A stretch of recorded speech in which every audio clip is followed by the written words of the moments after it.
Zoan'ny zaza tsirairay avy ny anana kopia vitsy anefa ireo zaza eny amin'ny ataontsika irony hoe toerana iva irony na ny bakartie zany no manana ireny kopia nahaterahana ireny ny zaza. Manana andraikitra amin'izany nefa ny fikambanana toy ny Rotary Club Doyen Antananarivo nananampy olona hatrany amin'ny 3 arivo tany ho any izy ireo mba anana kopia toy ny olon-drehetra. Tato-pavao. Mbola maro amin'ireo malagasy indrindra fa ireo olona sahirana no tsy manambara ny fahaterahan'ny zanany ka tsy manana kopia. Olona miisa 3 arivo avy amin'ny fokontany miisa 200 eto Antananarivo renivohitra no nanao fangatahana ka azo kopia maimaimpoana tanterahan'ny Rotary Club Doyen Antananarivo. Androany no niroso tamin'ny fitsarana raha toa ka amin'ny 1 volana Jiona ny fizarana ny kopia. Raha olona tsy manana kopia, tsy afaka mianatra, tsy afaka miasa, tsy afaka manambady, be dia be zany ny zo izay very raha tsy manana kopia ny olona. Dia izay zany nahatonganay nanao tetsika ity.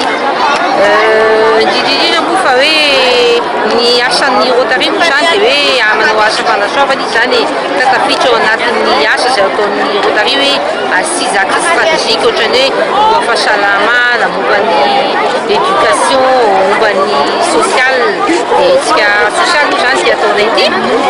Dia izay nanaovanay asa. Misy amin'ireo zaza no efa lehibe saingy tsy mbola manana kopia hatramin'ny nahaterahany. Isan'ny manararaotra hanamboatra ny kopia ny zafikely ny 10 taona ity ramatoa ity amin'izao hetsika izao. Tsisy kopia mihitsy zany hatramin'ny nahaterahany. Farany zany zazavako nianatra veto zero fontao dia izany mantay andraikitra anazy. Mantay malemy saraka mandeha mandeha. Dia izay nahatonga anazy kopia. Noho ny fahasahiranana no antony tsy nahavitany ray aman-dreny ny Anita ny kopia an-janany, nefa ilaina ny kopia no i Anita izay efa tokony ampidirina hianatra. Mbola sahirana tanam-pahavoatra nahaterahana dia izay vao tapaka taty. Natana valana kopia hianatra. Mampiseho ny maha olona ny kopia ary izay no antony hetsiky ny Rotary Club Antananarivo Doyen hanampiana ireo olona sahirana sy hanamorana ny fananana an'izany kopia izany satria manomboka eo amin'ny fampidirana ny zaza mianatra dia ilaina izany ary ilaina mandritra ny fiainana iray manontolo na iroso amin'ny fanambadiana na iroso amin'ny sehatry ny asa. Mampirisika ireo ray aman-dreny ihany koa ny fikambanana mba hanao fanambaram-pahaterahana ny zanany mba hialana amin'ny jugement supplétif.